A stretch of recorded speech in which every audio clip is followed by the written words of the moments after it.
కార్యక్రమాన్ని అందరూ అవినాష్ ద్వారా చూస్తున్నారు. అలాంటి అవినాష్ని పృథ్వీ నిన్న అలా మాట్లాడడం అనేది, అంత గట్టిగా మాట్లాడడం అనేది ఎక్కడో నాకు రాంగ్ అనిపించింది.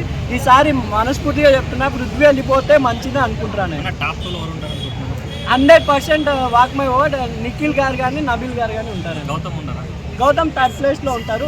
చెప్పలేం, ఇంకా 2 వీక్స్ ఉన్నాయి కాబట్టి నబీల్ కొంచెం పృథ్వీకి సపోర్ట్ ఇస్తూ ఫ్లిప్ అవుతున్నాడు అనిపిస్తుంది. కొంచెం అటు ఇటు కాకపోయినా కంపల్సరీగా గౌతమ్ గారు అయితే ఉంటారు థర్డ్ ప్లేస్లో. అంటే గౌతమ్ ఫస్ట్ వీక్ ఎలిమినేట్ కావాల్సిన వ్యక్తి టాప్ 3 దాకా వచ్చాడు అంటే రీజన్ ఏమని చెప్తారు? రీజన్ మన ఓజీ వాళ్ళు చేసిన పరిమాణాల వలన అతను ఏకంగా ఒక సైడ్ నిలబడి, ఎందుకంటే హరితేజ కానీ మెహబూబ్ కానీ వాళ్ళతో కలిసి ఉండడం వల్ల వాళ్ళు వెళ్ళిపోవాల్సి వచ్చింది. గౌతమ్ ఒక్కడే వాళ్ళకి అగైనెస్ట్గా పోరాడుతూ యష్మి తనకి ఇష్టమైన యష్మిని సపోర్ట్ చేయలేదు ఎక్కడ. యష్మికి ఆపోజిట్గానే మాట్లాడాడు, ప్రేరణకు కూడా ఆపోజిట్గానే మాట్లాడి ఇలా తన చతుర్థంతో ముందు వెళ్తున్నాడు గౌతమ్ సింగిల్ బాయ్గా అని అనుకుంటున్నాడు.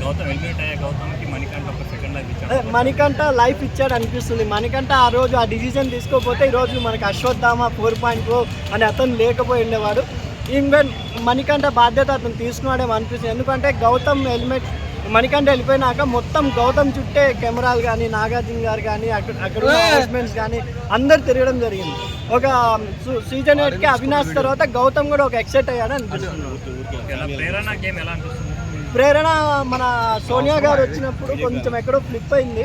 ఆ తర్వాత ఇప్పుడు కొంచెం ఇంకా వాళ్ళ ఫ్రెండ్ యష్మి వెళ్ళిపోవడం కొంచెం ఆమెకి ఎక్కడో మైనస్ పాయింట్ అవుతుందేమో అనుకుంటున్నాను నేను. టాప్ 2లో మేబీ ఉండకపోవచ్చు అండి. టాప్ 5కి అయితే ప్రేరణ రాబోతుంది అనుకుంటున్నాను. చాలా మంది రోహిణి కప్పకూడదు అంటున్నారు, మీరేమంటారు? ఆశ్చర్యం లేదు, ఎందుకంటే పృథ్వీ మీద గెలిచినప్పటి నుంచి మన రోహిణి గారు మొత్తం క్రేజ్ ఎక్కడికో వెళ్ళిపోయింది. కంపల్సరీగా రోహిణి గారు టాప్ 2లో అయితే కంపల్సరీ ఉంటారని అనుకుంటున్నాను. రోహిణి గారి గేమ్ గెలవగానే శివంగిని సాంగ్ చేస్తారు.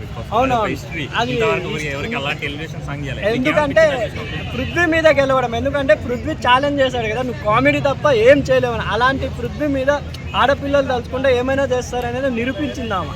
అందుకని నేను రోహిణికి ఫుల్ సపోర్ట్. నేను కూడా ఈ దెబ్బకి నబీల్ ఓటింగ్ కూడా పడిపోయినట్టు అనుకుంటున్నాను. ఎందుకంటే నబీలు ఇన్ని రోజులు సింగిల్గా ఆడే నబీలు ఎక్కడో పృథ్వీకి సపోర్ట్ చేయడం వల్ల కొంచెం వెళ్ళాల్సి వచ్చింది అనుకుంటున్నాను.